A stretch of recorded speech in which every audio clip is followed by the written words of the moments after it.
In playing a solid and tight aggressive style in your online poker tournaments, you are going to notice something rather soon, and that is you will often become short-stacked in a tournament, meaning your stack is generally smaller than most of the players at your table, and likely the entire field of players in the tournament. So the question is this a bad thing?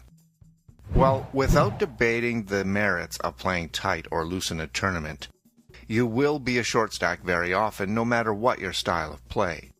So you need to have a rather sharp perspective on short stack strategies with a view to maximizing your opportunities to double up and get back in the tournament.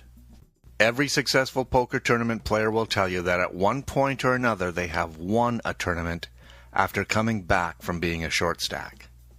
The key is to not give up and pay close attention to your best opportunity to get back into the tournament. Depending on the starting stack of each player, a short stack size can vary, but you can measure this by how many big blinds your stack can cover. For instance, if the current big blind is 500 and your stack is 3200, then you can cover 6 big blinds. That is rather much considered a short stack in any tournament. In fact, any stack under 10 big blinds would be considered short under normal conditions. If you have more than that, your situation may not be so critical, and you likely have enough in your stack to wait for a better opportunity. When short stacked, you should be looking to double up through one opponent and look at any coin flip situations as your ticket to a deeper payout.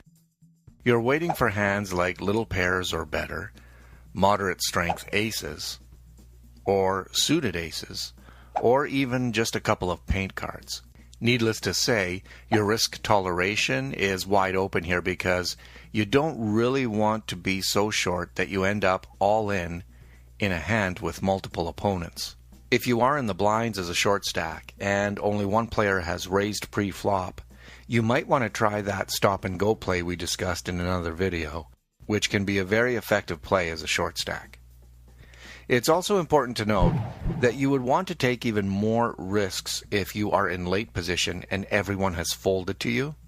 Stealing the blinds to keep alive for another round or two can pay huge dividends if you happen to go on a good card run or you have tight opponents in the blinds. I don't know what I have. I had a deuce. Wow, he didn't even look at his cards. And a deuce. Interesting hand. No 5 on the river. Dark. I know it. And he's going to do it against the guy that can call him. If you can determine even the slightest edge of making an aggressive play with a short stack, it's almost never a mistake to do so. And that often means shoving in a spot like this with any 2 cards. In fact, you can shove in blind here, not even knowing your cards. Thanks for watching. In part 2 of this short stack strategy, we will look at some specific hands and the decision-making process about whether or not to get involved in a hand at all. If you want to see more poker tutorials, visit the Poker School at PaddyPowerPoker.com.